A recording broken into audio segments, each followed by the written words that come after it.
thanks the audience for staying with me, right, in the early afternoon. And also thank the organizers for bringing me here. Jonathan visited Singapore many times.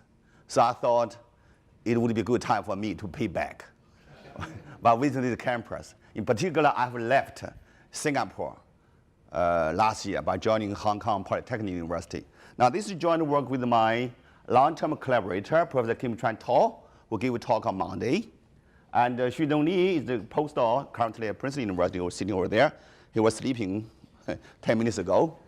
And the first one is my kind of postdoc researcher.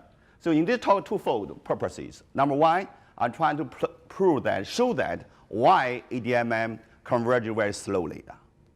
This is number one. Number two, I'm trying to improve the performance of ADMM to make it faster, but not very fast. We know this is a very slow algorithm, but try to make it faster now. There are two purposes. Now, but I will be working on a very simple example. Essentially, I have many blocks. Now, the last block is responding to a linear term in the objective. But the first block, Y block, contains many blocks. But again, the first part is non-smooth. So everything else the same as the ADMM framework we are familiar with. But this framework seems very special. Many people at the very beginning would joke with me, Defeng, how could you work with so simple problem? Right? Why make last problem to be so simple? But after my talk, they will say, oh, Defeng, you're working too general problem. You should work a simpler problem. Let's see why that is the case. So this problem looks simple, but it covers many important classes of convex marginal problems that are best solved in this dual form. You see now this dual form of our familiar optimization problems. I will show you later. So the first one is non-smooth plus a smooth term Fy. But Z is linear. So everything else is the same. Yy is a part of Y. It can be vector, can be matrices. Dimension can be millions. So this is complicated. I'll show you that. Now that's the problem that a perfect example to show that we are consider a convex quadratic program problem. Now the first term is a regularizer or penalty term, right? To promote sparsity or low rank or whatever, depending on the problem. And then we have quadratic term, convex term, and a linear equation. So for this kind of problem, normally we assume that A is on 2, right? A is surjective. So, and Q is positive semi-definite, but we never assume that Q is positive definite, positive semi-definite only. Now you write down dual of this problem, this is 2. Then you can see I have 3 variables, Y1, Y2, and Z. But if you look at Z part, in the objective, that is exactly a linear term. And the first part about Y1 is non-smooth. Percent star is conjugate to percent. And Y2 part corresponding to quadratic term. So that is exactly the special case we talk about.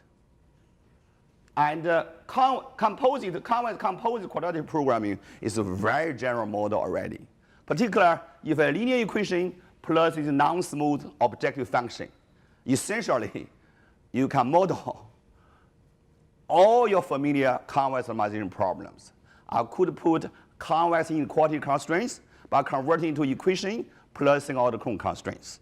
Don is familiar with single order Krohn research, right? So this looks very deceptively simple model, but indeed is too general. Okay, now I'll show you that 2 is a special case.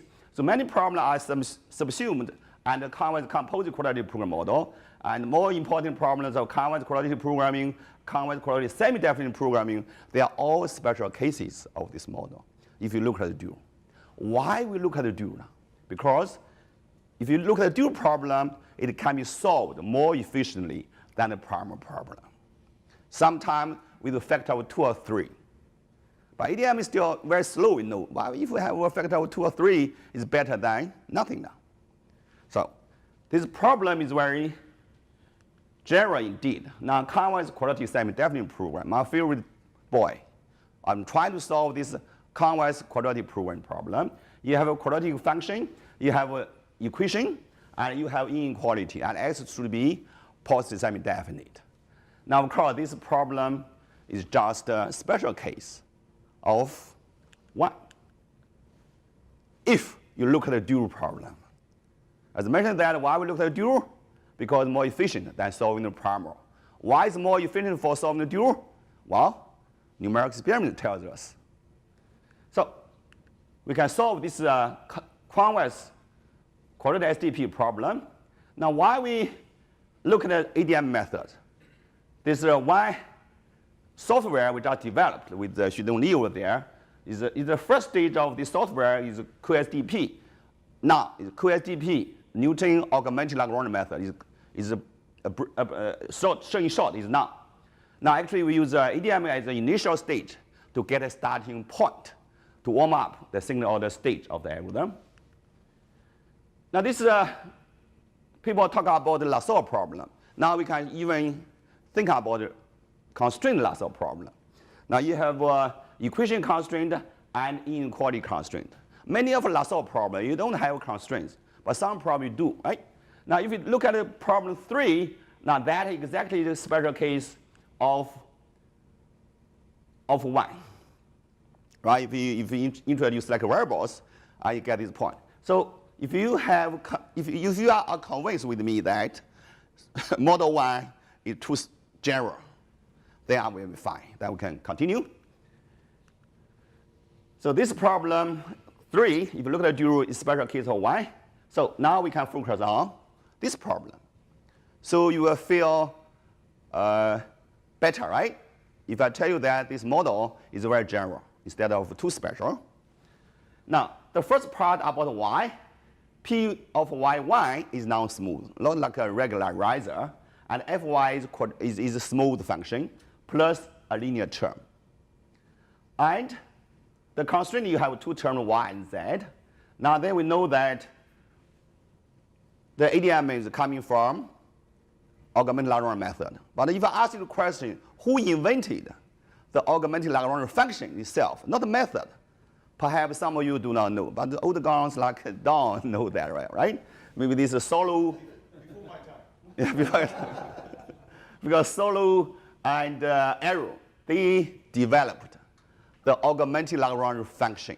You have penalty term plus Lagrange term, so that's it. So these 2 guys are pretty famous, right? We all know that this is why. So in early days, all the Nobel Prize winner economics, they worked on optimization. But I don't know why they no longer work in optimization. In the 50s, you check out all the economists, they all work on optimization, right? So that's what they did. Now this is the augmented Lagrange function, but they 2 guys didn't invent the augmented Lagrange methods until late 60s, right? These 2 late professors, they developed the augmented Lagrange method, right? Now everybody knows the augmented Lagrange method. Here I only say that you have an over-regularization parameter tau between 0 and 2. That's something I want to emphasize. Now this method also known as a method of multiplies. Now what's the importance of the augmented Lagrange method? I don't know if you know that AMM has the desirable asymptotic superlinear convergence. If sigma is large enough, if tau equal to 1, or in Marco Polo terminology, AMM has desired linearly convergent of an arbitrary order. So the linear rate can be as close as to 0 if you wish. So that's completely different from ADMM. Now, why one would really want to solve this augmented Lagrange subproblem without modifying the augmented Lagrange function? Because you have superlinear convergence. If you can solve the augmented Lagrange inner problem, who would choose ADMM? Nobody, right? You don't want to lose superlinear convergence. But of course, because the coupling structure between y and z, you have decouple.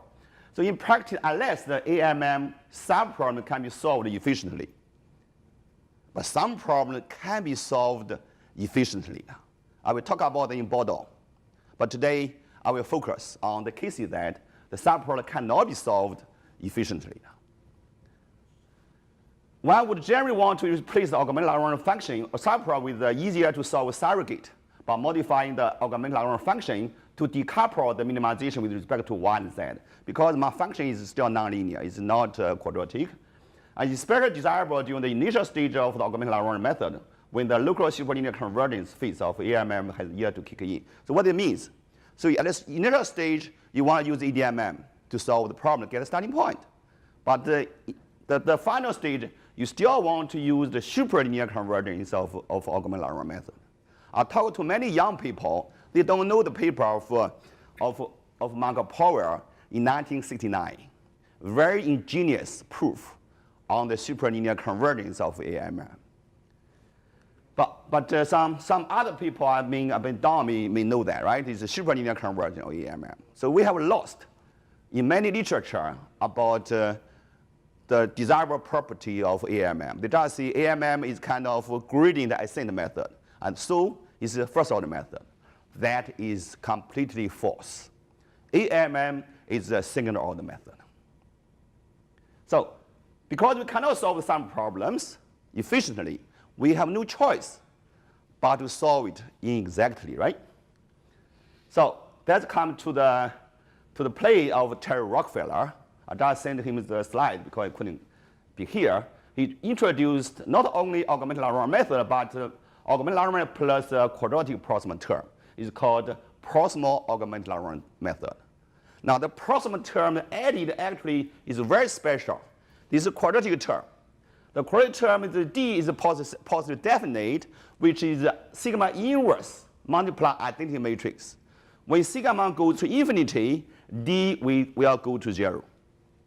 In that case, we can still maintain the superlinear convergence of the augmented Lagrange method, although now it's the primal dual augmented Lagrange method, no longer the primal or dual method at all. So this is also important. Look at the proximal term, right?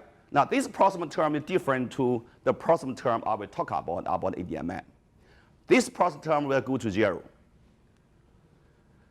Now, of course, in order to solve the problem that you can add for the augmented Lagrange function, you can add some proximal term to make it easier. One obvious choice is to choose this term, right? By choosing D. How do we make easier? What is easier? Easier. You make it more complicated for the guy. So maybe easier means the computation cost, right? It's quite similarly as the first order method for each iteration. So that's relatively easy. I cannot quantify, right? So now we can add a proximal term, right, as follows. This one is a very big one. You compute the largest signal value of fg, and then you add this d. You decouple the problem. That's called linearized augmented Lagrange method. But that is a very bad idea because lambda can be hugely large. And obvious choice is do this, but it's significantly slowing down the convergence of proximal augmented Lagrange method. And here we say d, why should d be truly positive? Semi-definite. They come indefinite, typically used together with the miniaturization technique because my f here is not quadratic. And the question is, what is an appropriate proximal term to add so that the proximal ADMM subproblem easier to solve? Easier means to rather ask the question, what is easier, right? Easier means easier. So the computation cost roughly as the first order methods. And less drastic than the obvious choice. Now, a couple of people have made good contributions for ADMM. Now we know that this is the first proof by Glamsky has a course. I couldn't find a picture of his course, right? And also, most important thing is about signal power. When tau equal to 1, this ADMM is kind of PPA. Gabi proved first DR, and Jonathan proved that is a kind of PPA. That's a very important progress in understanding ADMM. And there are many other variants. Now, for two-block case, we can prove the equivalence that ADMM is kind of a proximal augmented Lagrange method. I will show you later. Now, how about this is this multi-block case? For the multi-block case, how can we prove ADMM is kind of a proximal augmented Lagrange method? It is our main task. So how we do that? First of all, we measurize the function fy at yk with a quadratic function. F cannot be quadratic like a logistic loss function. It's not quadratic. We cannot solve it analytically for the sub-problem. We add extra proximal term that are derived not for this naive, simple proximal term, but we do it based on a very powerful technique called the symmetric Gauss-Seidel decomposition theorem. Professor Kim Chuan-To gave a talk on Monday how to solve this multi-block situation and to update the sub-block in Y individually and successfully in a SGS fashion. If you don't do that, it does not convert, right?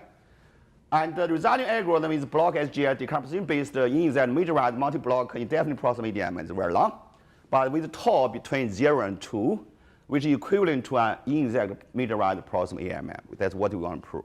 We want to prove that this kind of ADMM is exactly a proximal ALM. Once we prove that, we can prove conversion rate, we can prove iteration complexity, we can prove everything without going into ADMM. Now, of course, we do the KKT things. This is easier. Now, how do we do the majorization? I give you a function which gradient if is continuous. I can already calculate the generalized Jacobian or generalized Hessian of this H. Right? I will compute sigma H hat is the largest generalized Hessian of H. For example, if H is a logistic loss function, I can easily compute its upper bound. But here, sigma hat H must be not a simple identity matrix multiplied by scalar. And that should be a quadratic. It is a square post-semi-definite matrix. That's very important for computations. So you never try to compute the largest eigenvalues of the system. That's just will kill your algorithms. So what do we do that? After we do the majorization, we substitute the majorized function, which is quadratic now, back into the objective function. It's a surrogate, and then everything else is the same. But now we need to add the proximal term d. D now is post-semi-definite, not necessary to be post-semi-definite. D is larger than half of the upper bound we have just estimated. It's negative 1.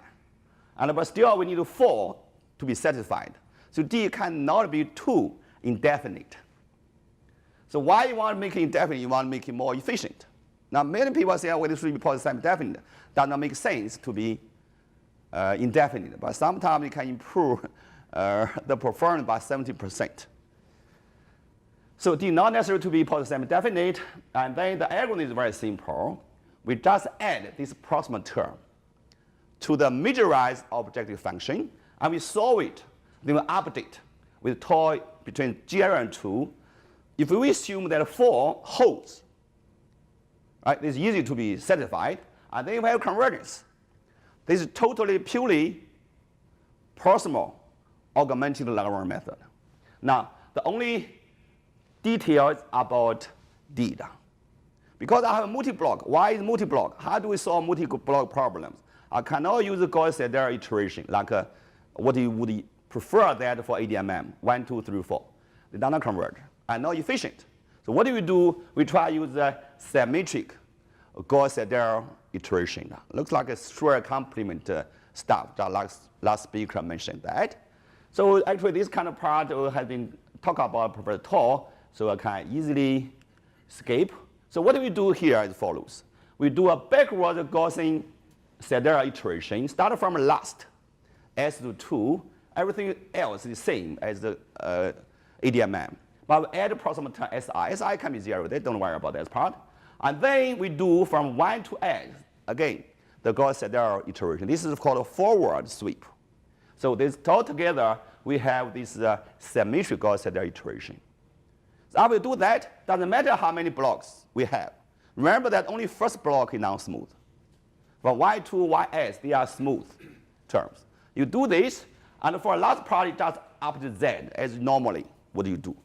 So 2 parts. The first part for arbitrary number of blocks.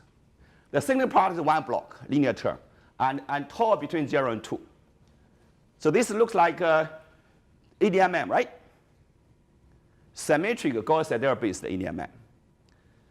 Now, how do we prove this is a convergence, right? So we want to prove that actually this algorithm, right, is exactly this simple algorithm. Then we are done. I'll give you an example. We want to solve this quadratic programming problem, right? This percent x is a regularizer, quadratic function, linear inequality constraint, very pretty general. And we can introduce select variable to make an equation to become, inequality to become equations with select variable x prime non-negative, non-positive. Then you write down the dual, you can see the system in blue.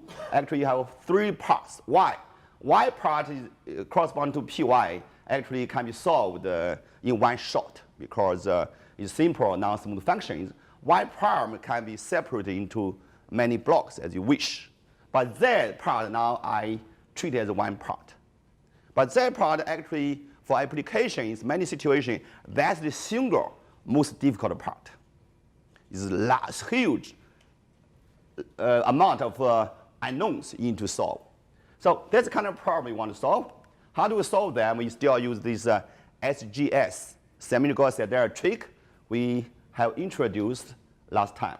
Now, after add that, y k plus 1 can be solved with that very simply. We just add a simple proximal term. This proximal is generated by the symmetrical Gaussian. And after that, we can prove the convert. The details come in the file. Just my program is online already. And then we can prove the equivalence. Here I want to see what kind of proximal term we have added. Now I use the red part to indicate the sigma there.